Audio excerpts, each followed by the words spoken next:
Bonjour à tous, c'est Christophe Castaner. Eh oui les filles, vous ne rêvez pas. C'est moi, le ministre de l'Intérieur et le tombeur de ces dames. Alors, si je suis ici aujourd'hui et si j'interviens, c'est pour parler du suicide chez les policiers. Ouais, beaucoup de policiers se suicident. Alors, tout le monde dit que c'est parce qu'ils manquent de moyens, parce qu'ils sont mal coachés, parce que le ministre de l'Intérieur, à savoir moi-même, est incompétent. Mais c'est faux. C'est strictement faux. Je suis un super ministre et beaucoup de présidents de la République auraient aimé me nommer à l'époque où ils avaient de quoi le faire. Sauf que j'étais pas là. Alors, et maintenant que je suis là, tout va mieux. C'est comme ça. Depuis que je suis là, les flics ont la classe, tout comme moi. Alors, voilà. La raison pour laquelle autant de policiers se suicident, bien sûr, cette raison, ce n'est pas moi. Mais elle est beaucoup plus simple, cette raison. Ouais. Elle est beaucoup plus simple. Les responsables du suicide de la police dans ce pays, c'est bien évidemment les gilets jaunes. Eh oui, c'est à cause d'eux que la police se suicide, bien sûr. S'ils n'étaient pas là, les policiers seraient en meilleure forme, auraient le moral, iraient se promener le dimanche au bord d'un lac. Mais à cause des gilets jaunes, ils n'ont plus droit à rien. Eh oui, les gilets jaunes démoralisent la police. Mais moi, ils ne me démoraliseront pas. Ouais. C'est la raison pour laquelle, après tout, le suicide des policiers, ça m'est complètement égal. Bien sûr. Ce qui compte pour moi, c'est d'aller m'amuser. C'est les boîtes de nuit. Hier soir, par exemple, j'étais au Bobo Club. Ouais, il y avait du monde là-bas. Beaucoup de vedettes du cinéma, de la télé. Il y a tellement de bobos dans ce milieu. Ah, c'est ça mon univers. Mon univers, c'est pas des petits pouilleux d'ouvriers qui défilent le samedi pour demander une revalorisation. Mais s'ils voulaient être valorisés, ils avaient qu'à, comme moi, connaître personnellement le président de la République et lui lécher les bottes. Ah oui, il faut souffrir pour réussir. Et pour être beau aussi. Parce que moi, j'ai fait beaucoup d'efforts pour être ce beau gosse que je suis aujourd'hui. Voilà ce que je voulais dire. Bien, alors pour parler du suicide des policiers, je voulais également parler de BFM TV qui a fait un documentaire dessus. Voilà. Présenté par Bruce Toussaint. Je ne sais pas si vous connaissez Bruce Toussaint, mais en tout cas, il fait des documentaires un peu étranges. Il sous-entend que nous ne faisons rien pour éviter le suicide des policiers. Qu'est-ce qu'il fait sur BFM TV, cet homme-là? C'est un loup dans la bergerie ou quoi? Regardons un peu ce qu'il a à en dire pendant les débats. Et regardons-le maintenant. Sinon, je m'énerve. Ah ouais. Pourquoi ça marche pas?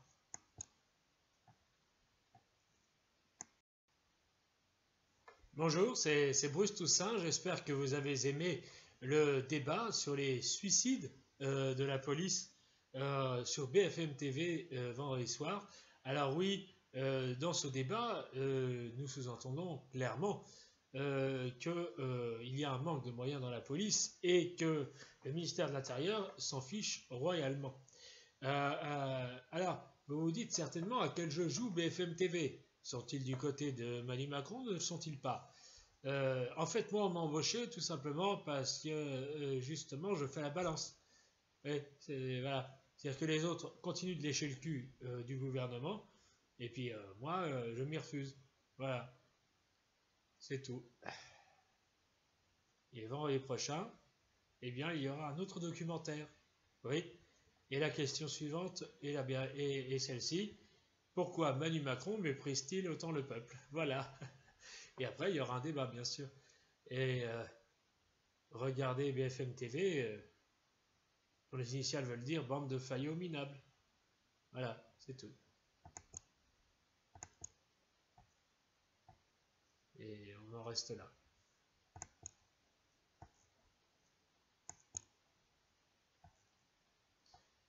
Enfin, si ça marchait, bien sûr. Oui, Manu. Bruce Toussaint, ouais. Bah, attends, il sous-entend que c'est ma faute. Ouais, on pourrait le retrouver sur un parking en pleine nuit pour s'occuper de ses jambes. Oui, tu prépares le discours. Ouais. Mais je te fais plein de gros bisous, Manu. Je t'aime. Eh ouais, vu les sous-entendus de Bruce Toussaint, nous allons le punir. Eh oui, c'est comme ça. On dit du mal de nous, on nous punit. On est puni. Regardez, Jean-Marie Bigard est censuré, Bernard Tapie est en prison, enfin, va y aller. Dieudonné aussi. Vous voyez, il ne fallait pas soutenir les Gilets jaunes. Il fallait nous soutenir, nous. Regardez, tous ceux qui nous ont soutenus, ils continuent à travailler. C'est ça la démocratie française. Mais bref, il y a un type qui fait du cinéma et qui représente en même temps la police.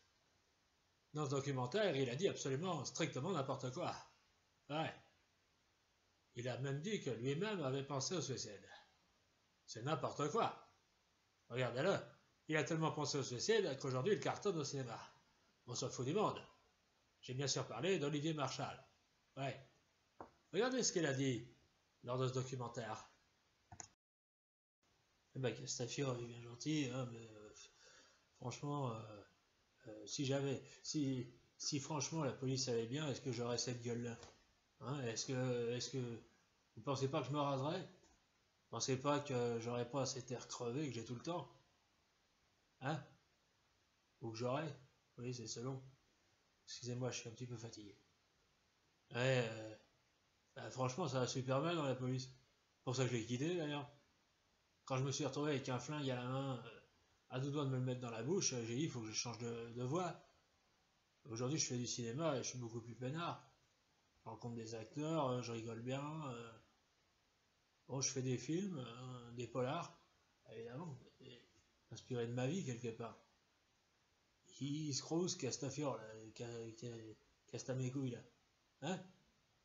Ah, franchement, la police ça va super mal, hein. Ça va péter à un moment donné, hein. Parce que les flics ils prennent les armes, et c'est pas pour tirer sur les autres, c'est pour se tirer dessus eux. Ouais, vous n'allez pas me faire croire que c'est accidentel, hein. Il y a encore eu un suicide cet après-midi, là. Ouais, mes collègues du 13e arrondissement, enfin mes anciens collègues, ils mènent une enquête dessus, là. Ça y est. C'est pas moi qui l'invente.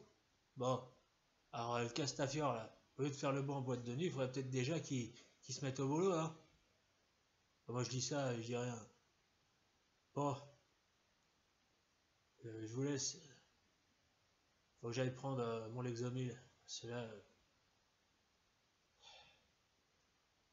je suis toujours un peu flic au fond de moi. Voilà. Allez, salut. Puis si ça marchait, là, ce serait pas mal. Là. Salut. Salut. Ah, ces ordinateurs de merde. Hein. Bon, ça va pas, ça. Faut que je rappelle mon chéri. Enfin, je veux dire, Manu Macron.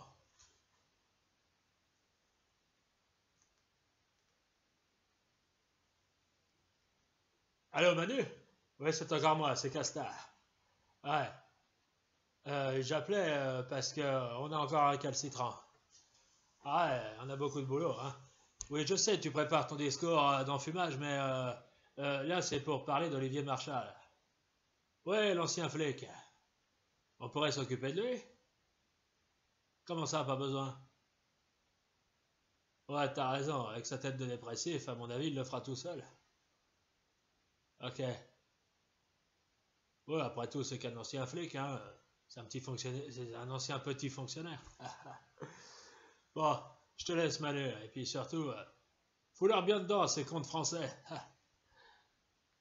Ah, quant à moi, je vais me remettre doucement de ma soirée d'hier. Ouais, parce que hier, je suis retourné au Bobo Club et on a bien dansé. Puis on a causé de ces cons de gilets jaunes. Ah ouais, les gilets jaunes, ils nous font bien marrer. Ah ouais, à cette soirée, il y avait François Berléand, Laurent Ruquier, Michel Simès, tout ça. Tous les anti-gilets jaunes surpuissants. Eh ouais, entre nous, on se comprend. Hein. Alors, si vous voulez continuer à vivre dignement et tranquillement dans ce pays, bon, vous en chierez quand même parce que vous n'aurez pas une thune pour nourrir vos enfants et vous distraire pour cet été et partir en vacances. Euh, mais au moins, vous vivrez en sécurité. Eh ben, dites du bien de nous, critiquez les gilets jaunes et surtout, votez Macron aux européennes. Il y aura des caméras dans l'isoloir, attention. Ah, je peux tout me permettre, je suis ministre, moi. Je fais ce que je veux. Voilà. Bon, je laisse le mot de la fin, naturellement, à Manu Macron, qui va vous parler du discours qu'il prépare assidûment.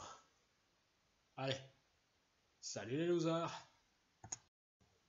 Bon alors, qu'est-ce que je pourrais dire sur le rétablissement de l'ISF? Brigitte! Maman! Oui, on s'y tromperait. Qu'est-ce que je mets pour le rétablissement de l'ISF? Est-ce que je peux dire pendant mon discours, allez tous vous faire enculer? Non, c'est un peu trop violent. Chier, c'est ce que je pense aussi. Bon, vous savez, pour mon discours, euh, pour vous, je vous ai promis des surprises. Mais il y en a une de taille que je vous réserve par rapport à toutes vos revendications depuis le 17 novembre et par rapport à toutes vos demandes et à ce grand débat. Pardon. En fait, cette grosse surprise, la voici. Vous croyez franchement que je vais changer? Vous croyez franchement que vos vies vont changer jusqu'en 2022? Non mais vous rêvez. J'en ai strictement rien à foutre. Puisque vos demandes n'ont rien à voir avec ma politique. Si j'ai été élu pour quelque chose et j'irai au bout. En 2022, vous serez tous pauvres. À part les riches qui, eux, se gaveront sur vos dos. Quant au suicide des policiers, là, j'ai une solution. J'ai une solution pour arrêter cette hémorragie. Et contre le suicide des policiers, j'ai l'intention de faire rien. Voilà. Rendez-vous tous ensemble pour ce discours qui, à mon avis, va beaucoup m'amuser. Au revoir.